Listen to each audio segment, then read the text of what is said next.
Alright, ladies and gentlemen, I am your host, Chris Crenshaw, and we are live from the 336 once again for episode 155 of the 815 exchange. Well, this will not be a 26-minute episode, so if you enjoyed the 26-minute episode last week, I'm glad. Nothing happened, alright? Absolutely nothing happened last week. I guess not 2 weeks ago. Absolutely nothing happened. So we had a shorter episode. That's probably not going to be the case today. However, we do have plenty to talk about. Barbieheimer. Honestly, the Women's World Cup segment was just going to be the Women's World Cup. But so much has happened in soccer, I had to just rename it soccer this morning.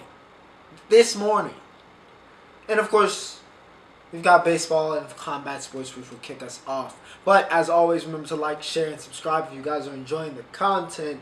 And as always, everything you are looking for in this life can be found in the description below. So timestamps, if you want to skip ahead, you really want to hear me talk about entertainment, or you want to hear me talk footy, feel free to do that. Timestamps provided in the description. And as always, my social media links are also in the description. I probably should start adding threads to that, even though I don't really use that app. But yeah, it was a very interesting week for me.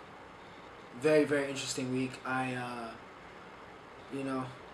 There's been a shift. There's been a very big shift, and I'm very excited about today's episode. But yeah, without further ado, let's get talking about sports. And of course, we gotta talk about combat sports. We gotta kick it off. It's tradition. UFC 291. Before we get to what happened last week, let's talk about what's coming up this week. UFC 291, which honestly, on paper, not as strong of a card as we've seen, in the past couple. There are no title fights. I mean, they threw a title in the main event, but there are no title fights for an actual UFC belt on this card. Which always sucks to me, because I feel like the main UFC number should always be for you gotta have a belt. Even if it's one of the weaker, if it was women's 145. Right? It feels right. But instead it's headline, which should still be a great matchup. Dustin the Diamond Poirier taking on Justin Gaethje for the second time for the BMF belt, which of course is linearly held by Leon Edwards. But this is Dana's rules. Dana's gonna do what Dana does, and so now we're having the BMF belt. It's on the line. Dustin, as you may or may not know, and Justin, this is the second time they've headlined a UFC main event.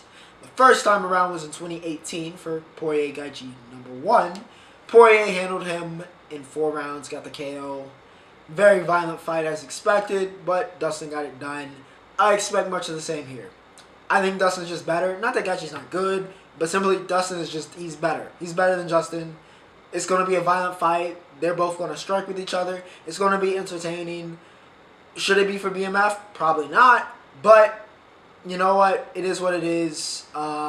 It's probably going to be a good fight, but like I said, I think I got Dustin in this one, to be honest, because Gaethje, it's levels. There's levels to this game. Dustin is on a little bit different level than Gaethje. Not that Gaethje's not elite, but Dustin is if Islam was around, he'd be champion. So that's just how I see that going. Co-main event is also very interesting. Alex Pereira makes his second, or is this his first fight at light heavyweight here in the UFC, taking on Jan Blachowicz. I think it's his second. I feel like Alex has fought since. I can check this out, actually. I stand corrected. After a nice little in-depth search, an impromptu search. This is, in fact, which is what I thought it was, but I overthought it classically. This is Alex's first fight at light heavyweights against John. I think that's as big as a test as you can get. Makes sense, I guess, in terms of him moving vertically, or should I say horizontally, across classes. It's going to be very interesting because on one hand, depending on how John does, John drew with Ankalev last time around. By the way, light heavyweight is in disarray. Jamal Hill got injured, had to vacate the title. Jerry, who was the champion, of course, he got injured. He had to vacate the title. Light heavyweight is in complete and utter disarray, okay? It is in disarray. We don't know who's elite. We don't know who should be champion. It's a mess, okay? It is a mess right now. This is literally for the #1 spot at light heavyweight of healthy fighters currently. And it's Alex's first fight at the the weight class in the UFC.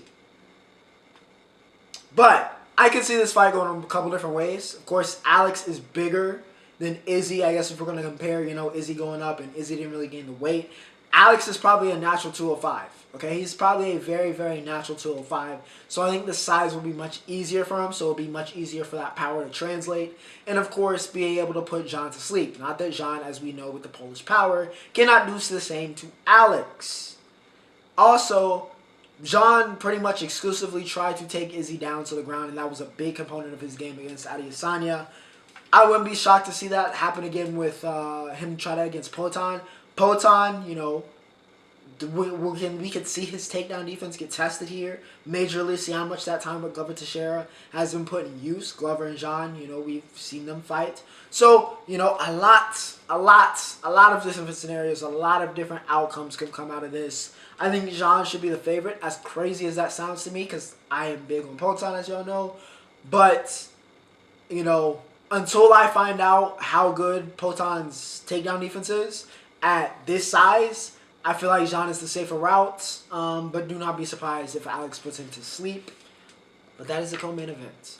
And we will see what happens. What other surprises are conjured up on UFC 291, as always. So we will see what happens there. We did have UFC London this week.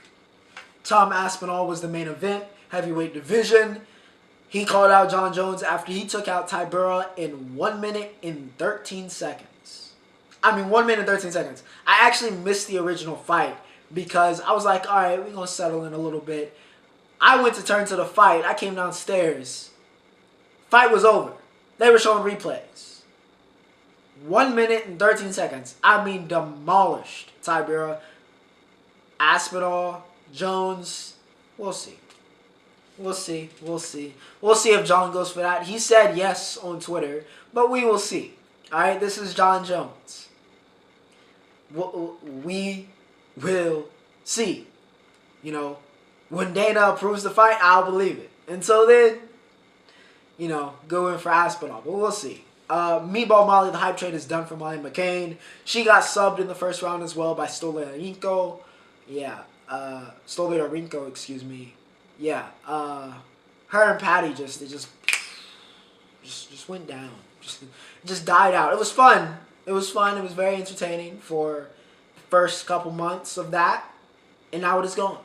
It is vanquished. It is done. It is finished. So we will see. We will see what happens from her there. Not that she's dead in the water, but it's not looking good. It's not looking good. That whole entire kind of camp, that hype train has just kind of died. UFC London, though, solid card, nothing too crazy. Boxing, of course, is also a very, very big week. Last week we had Kambosas versus Maxi Hughes, which was controversial to say the least. Kambo got the majority decision. Should he have got the majority decision? I do not know. A lot of people would say he should not have. But he did. And then he confronted Shakur Stevenson. Shakur was like, you're not on my level. I'm not going to bother.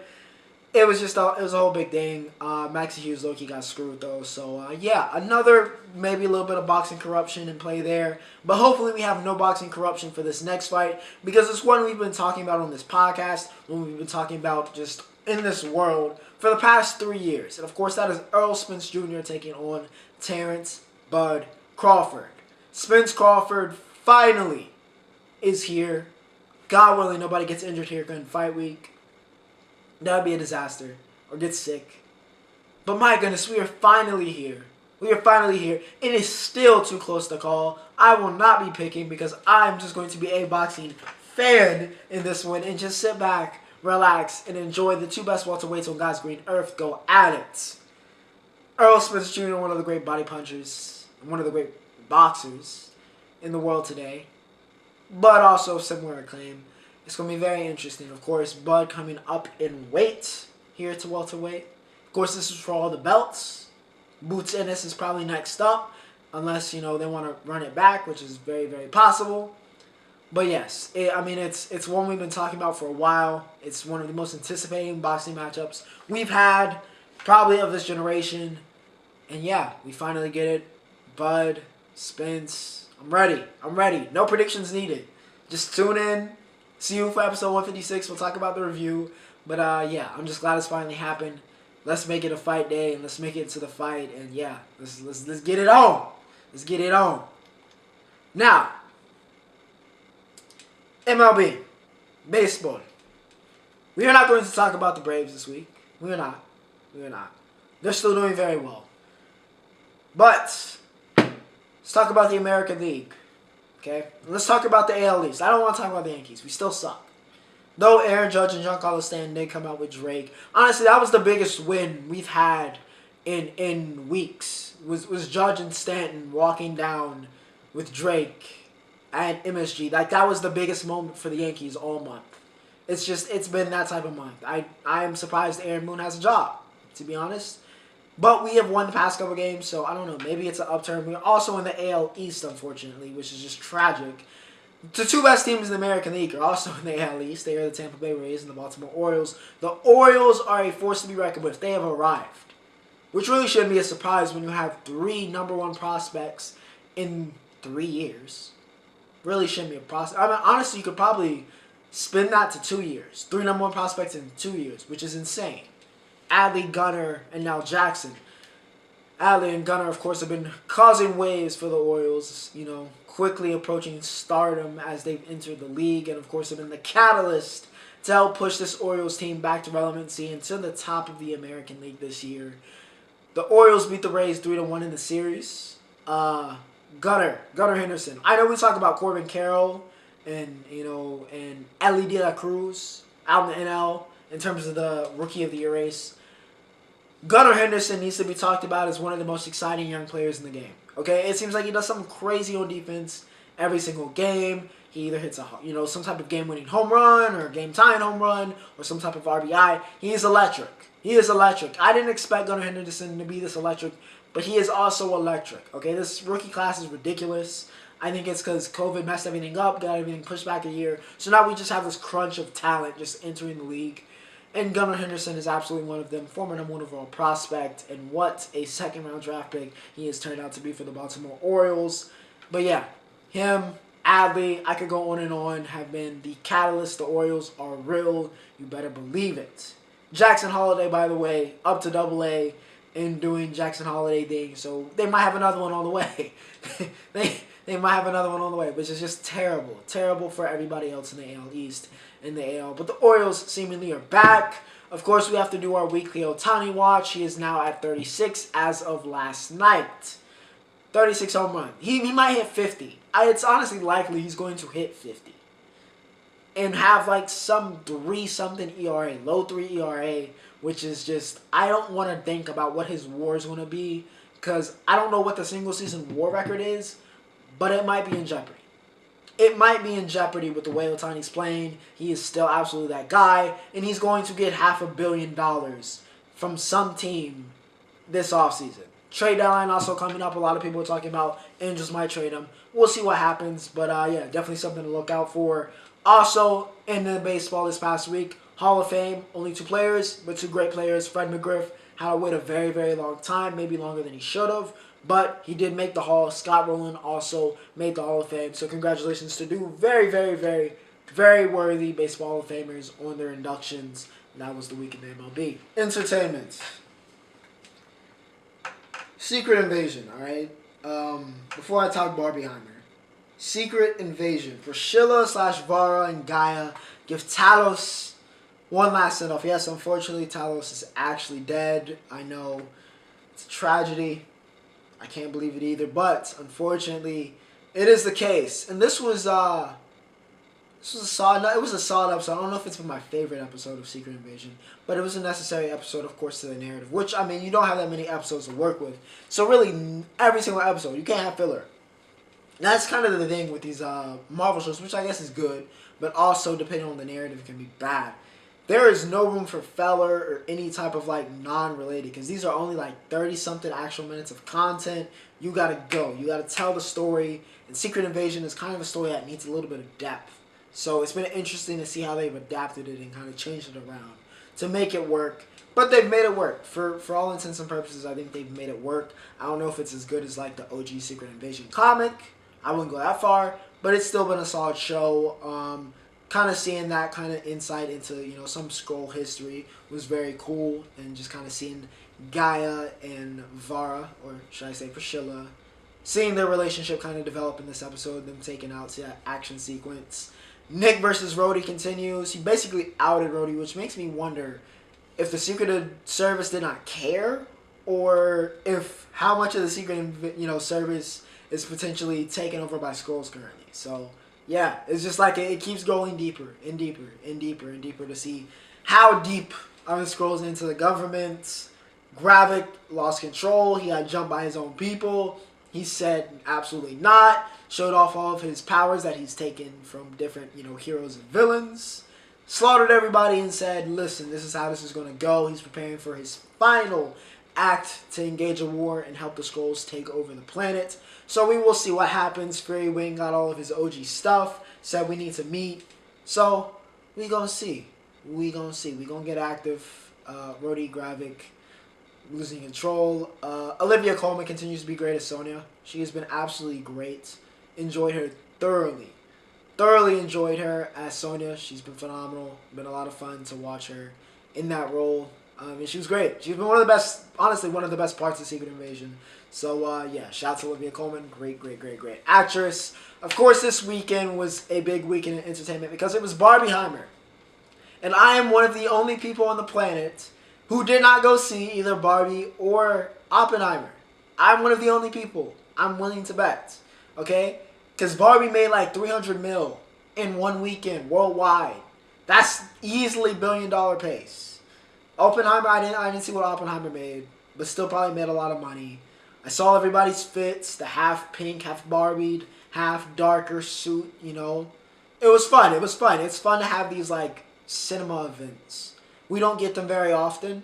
So this was a cool moment in kind of cinema history, movie history, And it's kind of cool. It kind of showed off the power of social media in a way. Because Barbie, when we first heard about it, it was like, okay. But slowly it started like as this joke, right? Oppenheimer and Barbieheimer is what I guess we're calling it now. It started off as this joke, but it just built and built and built. And people, as we got closer to, Friday, people really started to buy into this kind of like idea of making this a big deal. So yeah, it was just really, really cool. I do want to watch both movies. We'll probably get around to watching both movies, even though I didn't get to do that this weekend. But yeah, it was really cool. Both reviewed very, very, very, very, very well. So yeah, shout out to Greta Gerwig. Shout out to Christopher Nolan. Two of the great directors of our time. And yeah, they did a great job. And yeah, really cool moment in cinema history that we got to be a part of. If you watched it, feel free to, if you want to drop it in the comments, leave your own review. But yeah, Barbieheimer lived up to the hype. I did listen to Grandson by King Von as we transition to music here. That is a crazy transition. Barbieheimer to Grandson by King Von. But yeah, I did listen to it. I'm going to give it an 8.3. I think Hitman and All We Do Is Drill off of first listen were my favorite two tracks. Once again, Von, he was very special. Just very, very special. It's kind of weird, I'm not going to lie, as it was with kind of all of the rappers that have died, kind of hearing them talk about murder and dying. It's a little off. But, he's a great, great artist. Chicago rap has never been the same since he died, to be honest. But, yeah, I give it an 8.3. It was good. I'm not going to say it was my favorite Vaughn project. But you know what? They didn't take it for granted. They completed verses. It didn't feel like it was kind of a money grab. So, credit where credit's due. They held it down. And, yeah, they did justice by him, which is what I wanted. Production could have been a little bit better, could have been a little bit cleaner. The mixing, I think that was my big issue, but otherwise, Grandson King Von, solid project. Rest in peace to Von. K-pop, Trav, Bad Bunny, and Abel should have, for all intents and purposes, been one of the biggest songs of the year. Especially Rolling Loud this past weekend. Man, I miss Miami, and man, I miss my boys. But anyways, should have been a much bigger deal with those three artists, but it really wasn't. Which I don't know if it was shadowed by, other things going on, and in terms of trending, such as Barbieheimer or whatever it was, or other music. I don't know. But it wasn't as big of a deal as you would expect, especially with Trav announcing that he's dropping Utopia next week, which we'll talk about next week. But yeah, it was a solid track. I think Trav was almost a feature on his own song, to be completely honest. It felt more of a Bad Bunny song. It was solid. Even Abel really chipped in more than Trav on this. But, yeah, it was good. It wasn't like, maybe what you expected with those three artists, but it was good. I think the reaction ended up being kind of worthy to how good the song was. So take that however you want to take it. But yeah, K-pop, Trav, Bad Bunny, Abel, worth the listen, but nothing crazy. Nothing too crazy, which can be kind of disappointing considering those artists. Now, soccer. Oh my goodness. I mean, I had to let this main event because it's ridiculous, okay? It's honestly ridiculous how much we have to talk about. Women's World Cup going on. Of course, I have to talk about America. I have to talk about the U.S. We started off the World Cup 3-0, which on paper, you're probably like, all right. On paper, we had Trent, Alex, Sophia. Exactly what I wanted. Exactly what I wanted. But, it was not the cleanest. It was almost like we were knocking off the rust, it felt like. Like we were still kind of getting it together. It was slightly worrying, but it was also, we won 3-0. You got to take 3 points, however you'll take 3 points here in the World Cup group stage, because it can be very difficult. All right, the World Cup is very, very difficult. So you got to take 3 points when you can take 3 points, and you're going to take a 3-0 win when you can take a 3-0 win. Let's be honest. But, definitely some things to clean up. Of course, we were playing Vietnam, so we were playing them a little bit differently. We were really trying to push that kind of size difference, that athleticism difference. We were much better than 3-0, and we were much better than Vietnam. This was Game of the Year, by the way, for my group chat. Shout out to Soccer Group Chat.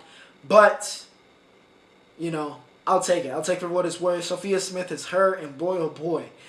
Boy, oh boy. If you didn't know who Sophia Smith was, you were going to find out who Sophia Smith was in this World Cup. You are going to find out. She is a special, special talent. She needs to learn to pass the ball a little bit better and become a little bit better of a playmaker. But she is dynamic. She had 2 goals and an assist in this game. Lindsay ran at the other goal. Was not the cleanest win, but again, like I said, we'll take it. We'll take it. We still look like a team that can win the World Cup, but we also look like a team that can lose the World Cup. So we're going to see. We're going to see. The other favorite in this World Cup also won 3-0. Spain beat Costa Rica 3-0. Bonamati, she won Woman of the Match, should I say.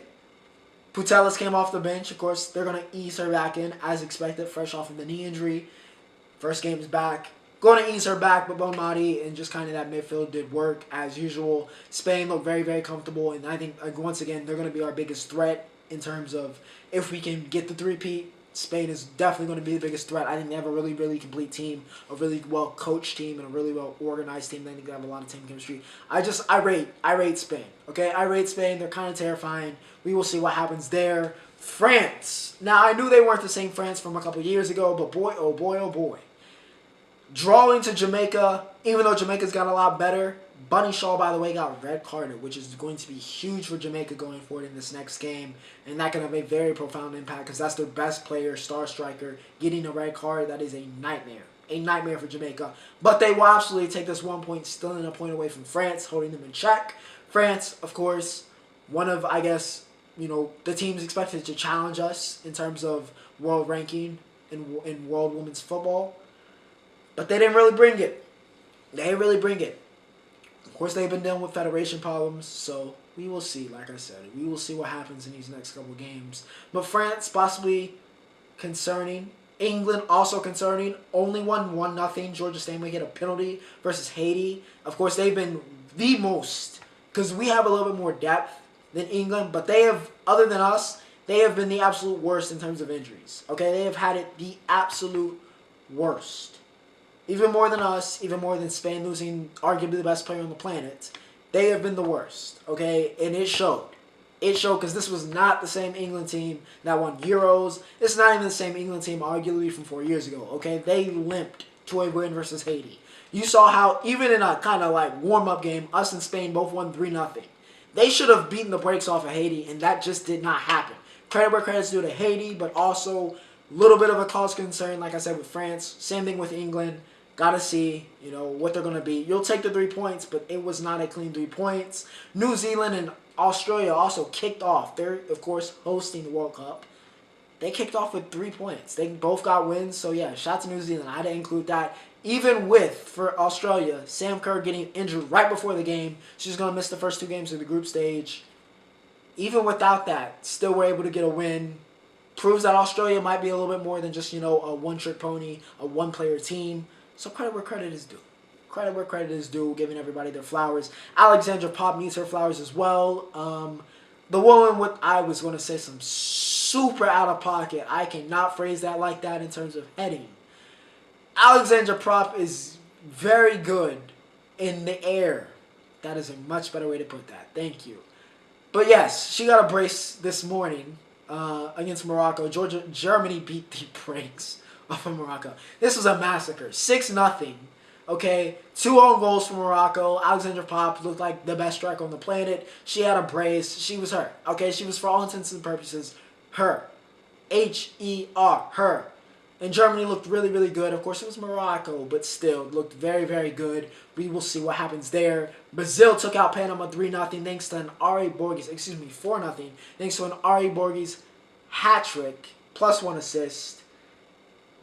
She's taking command of the Golden Boot, which a lot of people kind of tabbed Sophia Smith for taking. Of course, it's the first game, not out of reach, but yes. Brazil making a little bit of a statement. Again, Panama, but still a statement nonetheless. Credit where credit is due. Giving everybody their flowers. Next person to get their flowers, of course, is not in the Women's World Cup. No, we're coming back stateside. Because Lionel Messi has made his debut for Inter Miami, and honestly, I wasn't surprised. I was not surprised. I know everybody was like, oh, Messi, he did it, unbelievable, the GOAT. He's the GOAT. This is what he does. So when I saw that he had a game-winning free kick in his first game with Inter Miami, I was not surprised. It was expected. He is Messi. He is one of the best. This isn't washed Messi, by the way. I mean, I guess for what he was, technically he's a shadow of what he was, but he is still one of the best players on the planet. Do not get it messed up. At PSG, he was 20-20. 20 goals, 20 assists, all comps. He is still, for all intents and purposes, one of the best players in the world. He's just playing in the MLS now. Imagine what's going to happen. The magic is still there. He's older. He's a little bit slower. He's not as good as he was, but he is still Messi. He is still Messi. So I was not surprised. I was not surprised when the GOAT took that free kick and he curled it right around the wall and it went in and everybody lost their minds because I expected it, because I expect greatness with Lionel Messi because he is the greatest player to ever put boots on a green field. Ever. He's the GOAT. This is what he does. Going to be really cool to see him here stateside. I hopefully get to go see him at a Charlotte FC game or whatever, or whenever. Because, yeah, it's a movie. It's a movie. Welcome to the MLS, even though it wasn't an MLS game.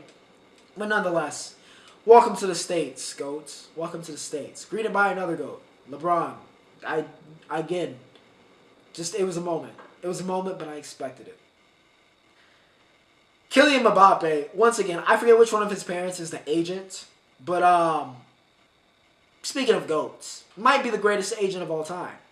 I mean, the way that he has PSG by the throat, it is astonishing. It is astonishing. I mean, they are in disarray.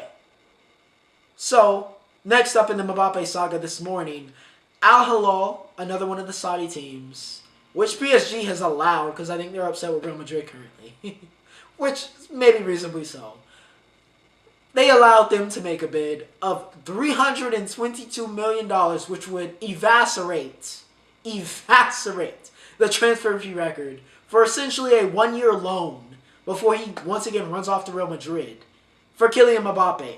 $322 million. I don't know if that's dollars or euros. If it's euros, good God. If it's millions of dollars, also still good God. I mean, my. He's going to get paid almost $100 million a year for a year. A year to just score at will and relax and then go to his dream club. I wouldn't blame him if he took it. I don't know if he's going to accept this because I don't know if he wants to go to Saudi, even though it's a lot of money. You know, he wants to win and play meaningful football. That's the whole point of probably leaving PSG because he thinks he's going to be able to do it at Real Madrid. So I don't expect him to take this, but you know what? It would make sense because the only thing better than money is more money. I know that sounds very extremely probably capitalist and greedy, but unfortunately that's the truth of our world. So I cannot blame him if he took this. I don't want to see him take it. I don't think he will.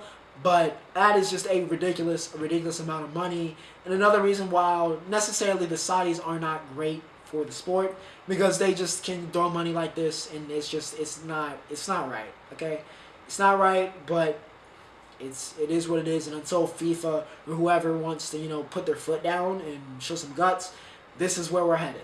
All right, this is where we're headed. We'll see what Mbappe does, but I cannot blame him either way.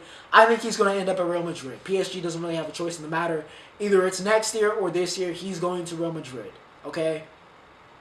And I feel like it's really stupid, even though they've threatened it, to sit out arguably the best player on the planet when you're trying to win any type of thing. You're barely winning Liga 1, by the way. Let's not act like PSG is like dominating Liga 1.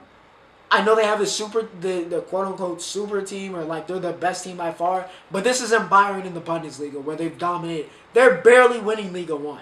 And that was with Mbappe, Messi, and Neymar. Barely. Scraping by. So let's not think that without Mbappe, y'all are just going to win League 1 and this is just going to be kosher. Because it's not. Y'all going to feel that pressure. So y'all can not play him if y'all want to and see how that works out for y'all. But I feel like they would fold to that. But we're going to see. We're going to see. But yeah, $322 million is ridiculous for any player. I love Mbappe, one of my favorite, honestly probably my favorite player actively. But 300 again, that's absolutely ridiculous for 1 year especially. It's dumb. Dumb. Roundup. Brian Hartman wins the Open Championship. 5-stroke win. Really easy. Cut and dry for him. I mean, just it was nothing. I don't really got to say too much. Alright, he dominated from day one to the ending. It was all him. I mean, just clinical. Clinical. His first major victory. Shout out to Hartman. Max. Lando broke Max's trophy. We don't need to tell you won the Hungarian Grand Prix. You know who won. I just said his name. Lando got second. Checo got third. Checo had a much better drive after, a grim past couple weeks. Hell, he wrecked an FP2. He needed this. Okay, Checo needed this, but yeah, he'll take it. McLaren's still balling out. Piastri got fifth, and of course Lando got back-to-back podiums. Ferrari, much worse week. Aston Martin also regressing back to the mean. Zhou Guanyu had a great qualified fifth, and then just was a bowling ball with one of the worst starts of all time. Took out both Alpines, who had to leave. It was just bad. All-time bad. Took out both Alpines. Danny Ricciardo returned to AlphaTauri. Did well. Outdid Yuki. Not really Yuki's fault. But yeah, that was that. And NASCAR, before this ends, Denny Hamlin wins a chaotic Pocono. It was a Darlington-type atmosphere, all right? The hostilities, people upset, people fighting. It was just, yeah, him and Kyle Larson almost went at it. Just, somebody went after, yeah, it was just a lot. It was tensions were very high for Pocono. Not the random team fights at Pocono, but tensions were very, very high. But yes, it was, yeah, just Pocono was, like I said, Darlington. It was Darlington-esque. It was a wow. And not just from, Cup Series, Truck Series. People were coming at Kyle Busch. It was wild. It was a wild Pocono week. I don't know if it was something in the water or what it was in Pennsylvania, but yeah, wild. But I hope you guys enjoyed. That was episode 155. Like I said, I feel like my fortunes are turning. So, yeah. Some big things, I believe, coming soon that I'm trying to cook up for this podcast, for this show. Coming very, very soon. But I hope you guys enjoyed. This was episode 155. It's going to be a big week next week. Utopia, more Women's World Cup, UFC 291, Spence Crawford. We got plenty to talk about. And, of course, Ohtani watch, as always. But without further ado, ladies and gentlemen, Ocho, signing off.